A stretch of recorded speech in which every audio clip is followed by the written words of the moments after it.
klientimni xursandliklarini qaranglar. Men bu yarim tomonlariga qilib bo'ldim. Bu yarim tomonlariga hali qilmaganman. Mana shunday bo'lyapti.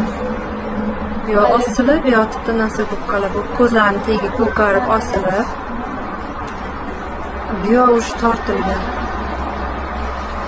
Yoqdimi o'ziga? Juda ham yoqdi. Qo'lingiz dard qilmasin. Boteks emas bu. Hali endi qilishni boshladingiz opa. Juda ham yoqdi. Xudoga shukr. Bu tomonni